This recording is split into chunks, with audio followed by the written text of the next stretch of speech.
Ընկերներ, ողջունում եմ բոլորիդ Manifest Online միջազգային դպրոցի YouTube-յան ալիքում, ձեզ հետ եմ ես Արտենը Հարությունյան։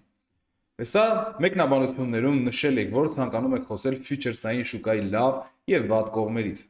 Եկեք այս բանին հասկանանք future-սային շուկան ինչ լավ կողմեր ունի եւ իհարկե ինչ վատ կողմեր ունի։ Մենք այժմ գտնվում ենք Bybit բիրժայում, future-սային շուկայում։ Ընկերներ, ինչպիսի առավելություն ունի future-սային շուկան նախ եւ առաջ։ Future-սային շուկայում մենք ունենք, այսպես ասած, պլիչոներ, այստեղ, որը մեզ թույլ է տալիս բազմապատկել մեր դրած գումարը մինչև 100 անգամ։ Նախ եկեք հասկանանք future-սային շուկայի առավելությունը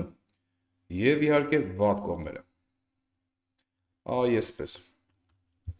Future-սային շուկան այլ կերպ նաեւ անվանում են դերիվատիվներ, ինչը իրենից ներկայացնում է որպես այդպիսին պայմանագրեր։ Այստեղ գրեն futures-ներ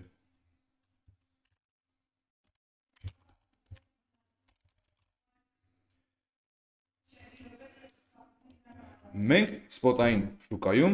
ձեռք ենք բերում հենց ինքնին քոինը եւ աշխատում ենք կուրսի տատանումների վրա։ Օրինակ, երբ որ մենք ուզում ենք գնենք $100, օրինակ կուրսը 400 է, 40,000 դրամ տալիս ենք, գնում ենք $100։ Կուրսի տատանումներից անկախ ամեն ինչից մեր $100 չի փոխվում, այլ փոխվում է այն դրամային արժեքը, որը որ մենք ձեռք ենք բերել։ Բնականաբար, երբ որ գինը 350 է, օրինակ, կուրսը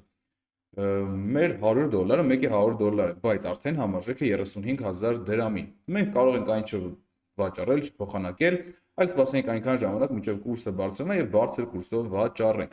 Իսկ future-սային շուկայում մենք որպես այդպեսին coin-ը ձեռք չենք բերում, այլ կնքում ենք պայմանագրեր։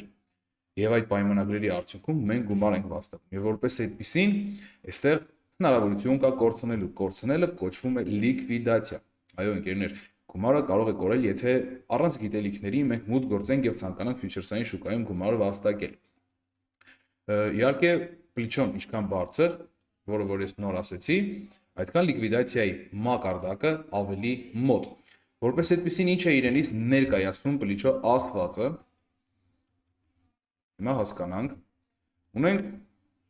1-ից մինչև 100 պլիչո, մինչև 100 անգամ բազմապատկել։ Դիտարկենք այսպես։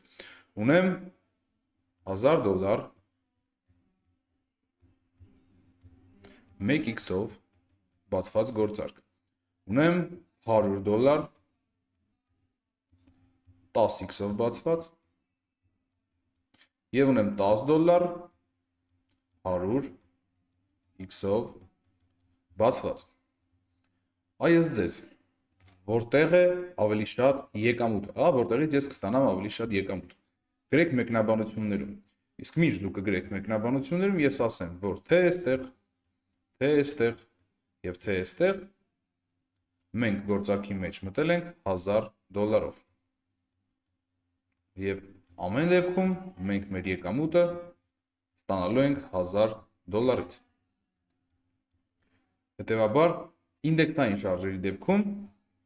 բոլորից մենք ստանում ենք, ենթադրենք 2% է շարժ եղել, 2%։ Այստեղից 2%, այստեղից արդեն որպես այդպեսին 20%, այստեղից արդեն 200%, բայց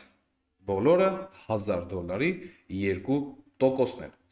Էական չի ինչ գումարով ենք մուտք գործել, էական չի ինչ, այսպես ասած պլիչով ենք մուտք գործել, էական է միայն, թե ինչ ծավալի է մեր գումարը մուտք գործել շուկա, մուտք գործել գործարքի մեջ։ Բայց որպես այդպեսին մի կարծեք, թե դա բավականին հեշտ է։ Future-սային շուկայում աշխատելու համար պետք է ունենալ հստակ գիտելիքներ, աշխատել հստակ ստրատեգիաներով։ Այստեղ կան նաև մարժաներ։ Իզալիրովանի մարժա, կրոս մարժա, ընկերներ։ Այն ինչն է դրանում իրենց տարբերությունը։ Երբ որ մենք ունենք օրինակի համար $100 մեր բալանսին եւ $20-ով մուտք են գործում առանց take profit stop loss գործարքի մեջ, այդ դեպքում մեր ամբողջ կապիտալը վտանգի տակ է։ Եթե ասենք օրինակ շուկան շրջվի եւ ոչ նախընտրելի ուղղությամբ գնա գինը,